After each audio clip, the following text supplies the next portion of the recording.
you have to be vigilant to see if your actions, any given moment, whether they are no more than a means to an end.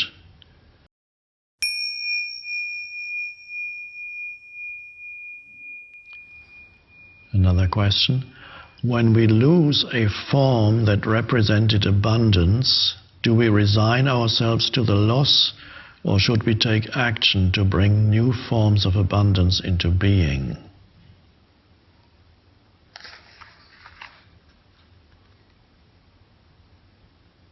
Again, the question may refer to you, so I cannot question you directly here.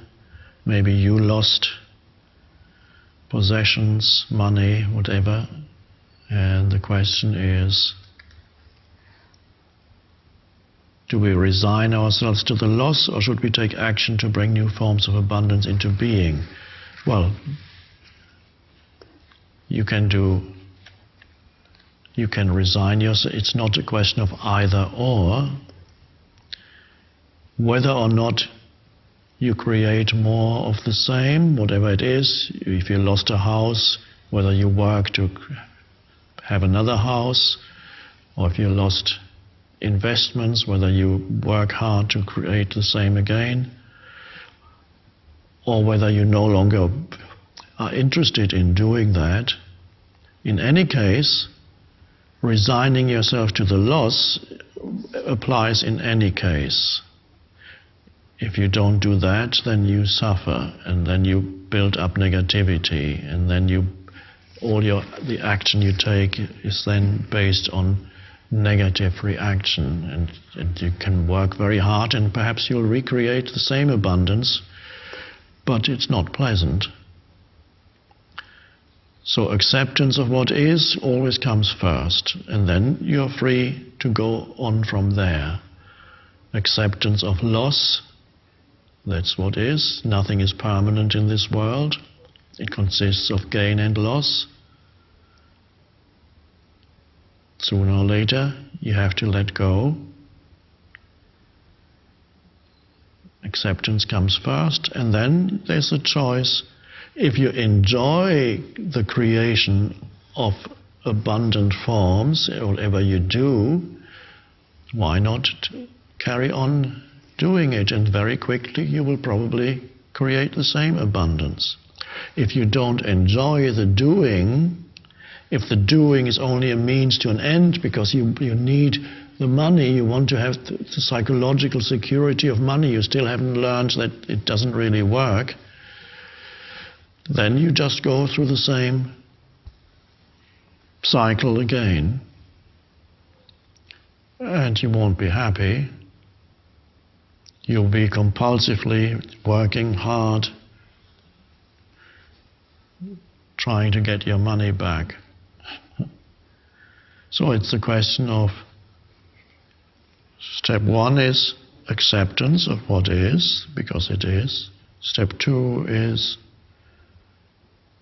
you listen within and see what it is that wants to be done.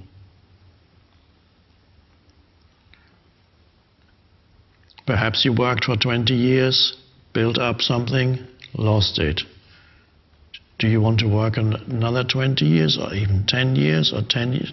If you enjoy it, yes, why not?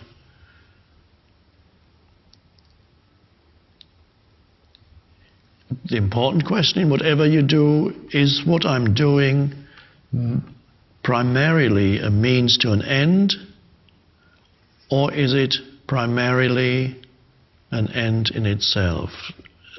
If it's an end in itself, means as I do what I do, there is an enjoyment there, there is an aliveness there.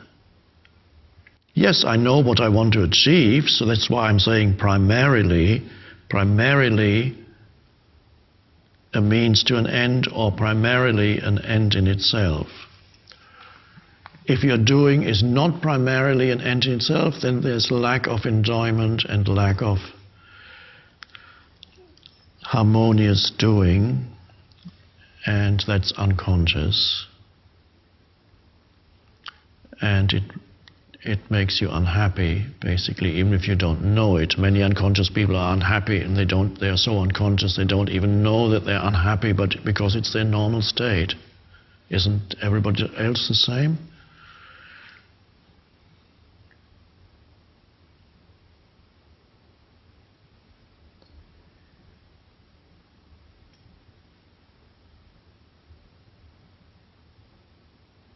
So that applies to whatever you do, not just going beyond this particular question. You have to be vigilant to see if your actions, any given moment, even simple things, running errands, things you do every day, you need to be vigilant to see whether they are no more than a means to an end, in which case you are not present in what you do, you're probably impatient or stressed or complaining, would rather be somewhere else. As the car sticker says, the bumper stickers you have that say things like, "I'd rather be fishing."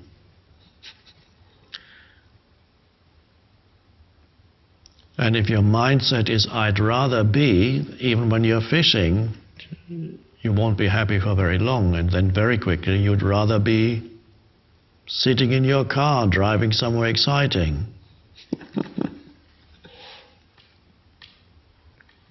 So taking responsibility for your life is taking responsibility for how you perform your actions, what you do. And if most of your actions are means to an end, your whole life is of low quality.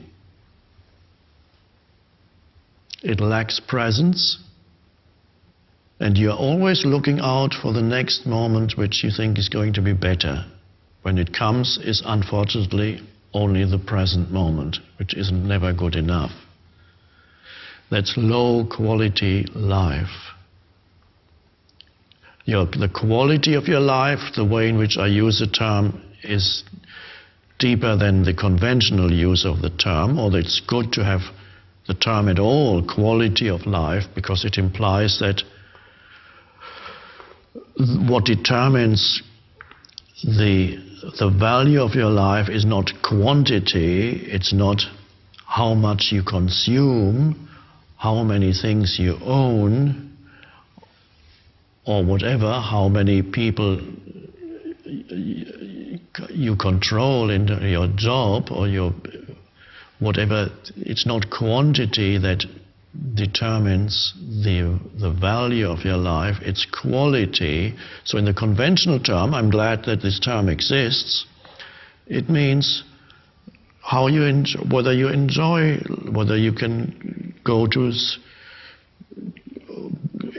have quality time with another human being, which means attention, quality activities where you're not just working all the time but doing other things. They have the quality of life for cities. Every year they have a list, I don't remember who publishes it or how they determine it, but it's an attempt to determine how pleasant it is to live or how unpleasant it is to live in a particular city. Many factors contribute to that. So that's a good thing, but the way in which I use quality goes even beyond that. Well, it is connected somehow, but it goes deeper.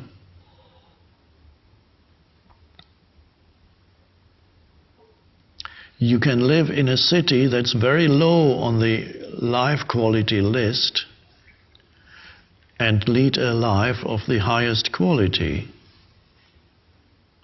which means as you do what you do, you are giving it full attention, knowing that yes, I'm doing this because that I need to get there and there. You know what the end is that you want to achieve, but your primary concern is the doing. the smallest thing. And then your life is of high quality. Every action has a certain aliveness and presence to it. It's not stressed. It's not done with reluctance. It's not done with impatience. It's not done with irritation. All this, can't you see how that lowers the quality of your life, all those things? But it's so normal. But you can do the same thing. Why bring all that to the action, the irritation, the stress, the dislike, the impatience, the complaining? Why? What purpose does it? It has no real purpose, except it strengthens your false sense of self.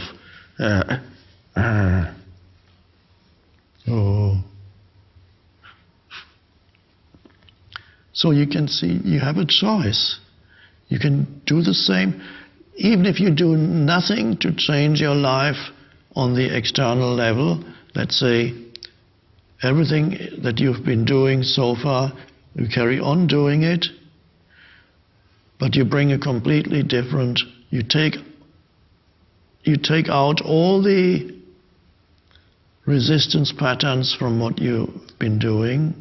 You take out all the complaining and the wanting to be somewhere else and the irritation and the impatience and the stress. So you're still doing exactly the same,